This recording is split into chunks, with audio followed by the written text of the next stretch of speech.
পারিবারিক গল্পেই সারিকাকে বেশি দেখা যায়। এটা কি সারিকা একমত? দেখা যেত। যেত, ওকে। এখন সে ব্যাপারটা থেকে বের হয়ে এসেছে বা এভাবে? না, পারিবারিক গল্পে দেখা যায়, বাট হয়তো আমার পরিবার কেন্দ্র হুম, গল্পগুলা মানুষ অনেক পছন্দ করে, আমাকে ওখানে দেখতে পছন্দ করে। এই কারণে হয়তো এটা নিয়ে মানে ওই কাজটা মানুষের কাছে রিচ করে বেশি। কারণ ফ্যামিলি ক্রাইসিস আমার ৩ বছর করা একটা প্রজেক্ট। হুম। তো সবসময় ফ্যামিলি ওরিয়েন্টেড গল্প, মানে ৩ বছর আমি স্ক্রিনে ছিলাম ফ্যামিলি ওরিয়েন্টেড গল্পে। এ কারণে হয়তো এটা একটা মানুষের মাইন্ডসেট মনে হয়ে হয়। গেছে হ্যাঁ, আসলে। আচ্ছা, নাটক নাকি ওয়েব, কোন জায়গাটাতে আগামীতে ব্যস্ত থাকার ইচ্ছে আছে? এটা আসলে প্ল্যান করে হয় না। যেখানে আমি ভালো গল্প পাবো, কাজের সুযোগ পাবো, ক্যারেক্টার পাবো, আমি সেটাই করতে চাই। আচ্ছা, ওজন কমিয়ে একটা দ্বিতীয় ইনিংস শুরু করেছে সারিকা। এটা কি চলচ্চিত্রে আগমনের কোনো বার্তা দিচ্ছে বা এরকম কোনো ব্যাপার আছে?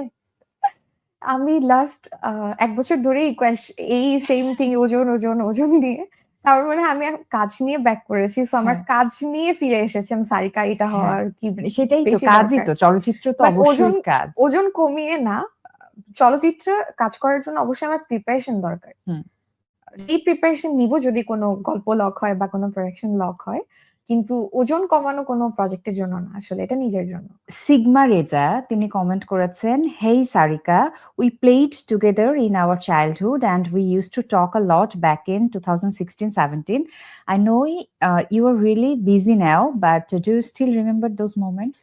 হ্যাঁ, জ্যোতি আপু আমার নানু বাসার পাশে নেইবার। তো আমি ছোটবেলায় আপুর সাথে খেলতাম। So okay. হ্যাঁ, আমি অবশ্যই মনে মনে রেখেছি। আমি মনে আচ্ছা, করি সবাইকে। তাশরিফ আহমেদ মারজান উনি বলেছেন, আমি এই তারকাকে বিয়ে করতে চাই, তারকা রাজি কিনা উনি নিজেই বলুক। আমিও তো বিয়ে করতে চাই, কিন্তু এটা আমার ফ্যামিলি দেখবে আসলে। আচ্ছা, রিফাত ইসলাম, আর এস রিফাত ইসলাম তিনি বলেছেন, অনেক বছর পরে আপনার কামব্যাক ছিল অসাধারণ। এখন কি নিয়মিত নাটকে দেখতে পাবো? হ্যাঁ, ইনশাআল্লাহ। আমি স্ক্রিপ্ট দেখছি। সো হ্যাঁ, নাটক করার প্ল্যান আছে।